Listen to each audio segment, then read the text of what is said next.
अब बात आती है आगे कि सी पैनल क्या चीज है। सी पैनल, यार सी पैनल को सिंपली मैं आपको ये कहूंगा कि होस्टिंग का जो सारा कंट्रोल है ना वो आपका सी पैनल है।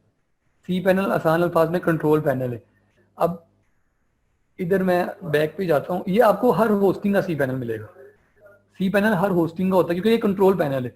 अब मेरे पास ये डोमेन थी, ये मेरे पास होस्टिंग थी, दोनों आपस में कनेक्ट थे। जब आपकी डोमेन कनेक्ट हो जाएगी तो देखो इधर होस्टिंग के नीचे लिखा आ रहा है offerscraze.com। इसका मतलब है होस्टिंग डोमेन से कनेक्ट होगी। आपने मैनेज में जाना है। ये सी पैनल इतनी बड़ी चीज है कि इसको पूरा सीखने की कोई जरूरत नहीं है। मैं आपको वो चीजें सिखाऊंगा जो आपके डेली यूज में, जो पहली बात तो इसका यूज पड़ता ही नहीं है, बहुत ही कम पड़ता है। लेकिन लेट्स सपोज अगर आपको पढ़ भी जाए तो मैं आपको वो ऑप्शन सिखा दूंगा जो आपको यूज पड़ती है। मैं इधर आ गया, इधर आपके पास लिखा हुआ जी सर। स्क्रीन आपकी पावर पॉइंट की आ रही है।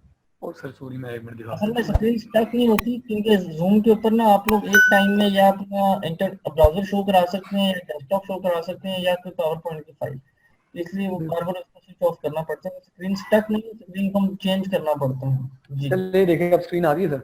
हाँ जी।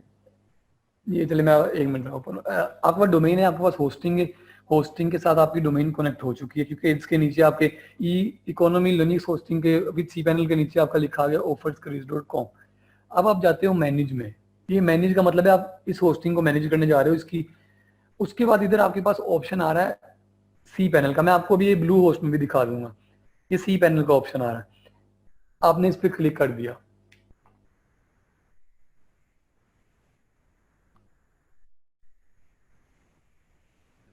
नेट का सर बड़ा इशू है।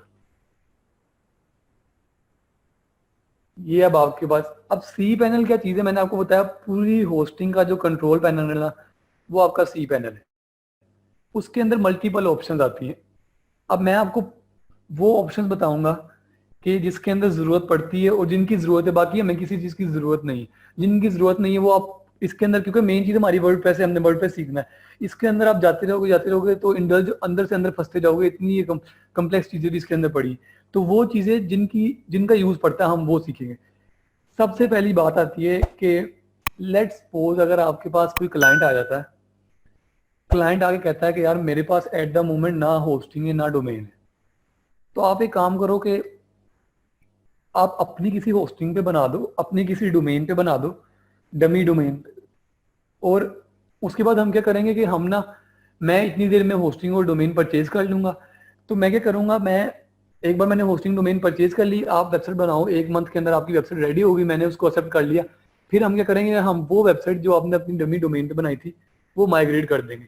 ये एक one of the most common factor है। जो आपके पास क्लाइंट्स आते हैं उनको इवन यार आपको, आप देखोगे उनको ये नहीं पता होता कि वो बस मुंह उठा के आ जाते हैं भाई मैंने वेबसाइट बनवानी। इवन ऐसे भी रहते हैं कि वो आपसे डिस्कस किए बगैर ऑर्डर प्लेस कर देंगे। उनको ये नहीं पता डोमेन क्या होस्टिंग क्या है। तो उनको गाइड करते हो आप, गाइड करने के बाद जितनी देर में वो परचेज करते हैं आप उतनी देर में वेबसाइट बनाते हो। अब उसके लिए आपको डोमेन डेफिनेटली, आप इस तरह तो करोगे नहीं कि हर क्लाइंट है आप उसके लिए डोमेन परचेज करो, हर क्लाइंट है आप उसके लिए डोमेन परचेज करो। तो ये जो मेरी GoDaddy की होस्टिंग है इसके अंदर ऑप्शन नहीं है, इसके अंदर सिर्फ एक वेब आप डोमेन बना सकते हो। मैं अपनी ब्लू होस्ट की होस्टिंग पे चलता हूँ। सर स्क्रीन देखना, ब्लू होस्ट की शेयर है, स्क्रीन शेयर है सर ब्लू होस्ट। चले, ये ब्लू होस्ट है। अब आप करते क्या हो, आपने एक डोमेन परचेज कर ली लाइक digitalwebsters.com, आपने ये ब्रांड नेम है, आपने कोई भी डोमेन परचेज कर ली, लाइक आप, मैं कहता हूँ टेस्ट ही परचेज कर लेते हो, test.com परचेज कर लेते हो। अब आपके पास क्लाइंट आया, आपने उसे क्या करना है, आपने जाना है अपनी डोमेन्स में। अब डोमेन्स में मैं आया हूँ तो यार मुझे बता रहा है कि मेरे पास सिर्फ इस वक्त 4 डोमेन्स हैं। ये एक digitalwebsters.com है, एक itsmevakar.com है, millionairesden है और whoopee.com है। अब आप कहते हो यार कि मैं हर बार तो नई डोमेन परचेज करूंगा नहीं, तो मैं क्या करता हूँ कि मैं सब डोमेन बना लेता हूँ। सब डोमेन अब किस तरह की होती है मैं आपको इधर एक लिख के दिखा देता हूँ, demo2.digitalwebsters.com।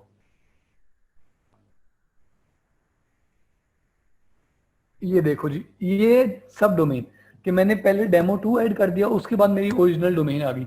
मैंने डोमेन परचेज नहीं की है, मैंने सिर्फ उस डोमेन के अंदर एक और सब डोमेन बना दी ताकि मैं उसको यूज करके क्लाइंट की वेबसाइट बिल्ड करूं।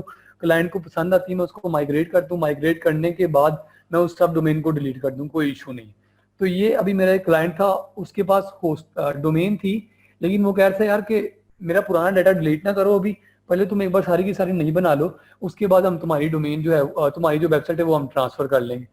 तो ये जो डोमेन है demo2, जब आपके सामने पीछे एक आपका वर्डिंग ऐड हो गया, साथ डॉट आ गया और देन ओरिजिनल डोमेन आ गई digitalwebsite.com।